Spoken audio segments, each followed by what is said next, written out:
Today I want to talk about retrospectives. A lot of you are familiar with the stages that Esther and Dana Larsen talked about in their wonderful book on retrospectives.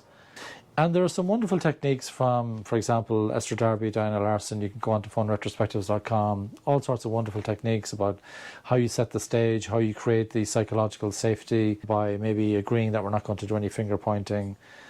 Maybe also you need to consider other ways of improving psychological safety, which we'll talk about in another episode. Then you might gather some data, generate some insights, decide what to do next, and you might do a retrospective on the retrospective. And that's a pretty good way of doing a retrospective. What I prefer to see is a situation where improvements are actually happening. The key thing for me in retrospectives is you need to improve.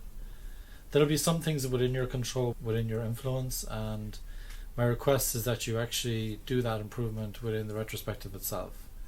This is my unofficial advice. As a Scrum Dog trainer, that's not something to do because the retrospective is a time box, and so once you've done your usual 5 stages of a retrospective, you're good to go. My request though is that you actually do the improvement on the spot. Maybe you do some system modeling, maybe you update your definition of done, maybe you update your Kanban board, your workflow, your definition of workflow, maybe you update what you need to learn, maybe you need to reflect a bit more. Reflect on how you can be better as a team. Maybe you can do a little bit of team building, but do the improvement immediately within the retrospective. That's my request. The teams who do the improvements within the retrospective, that in my experience, they outperform other teams by at least 10x because things are actually getting better all of the time.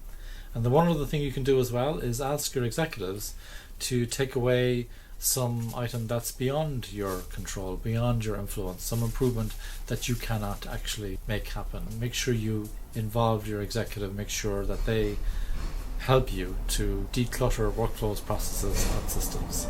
Thank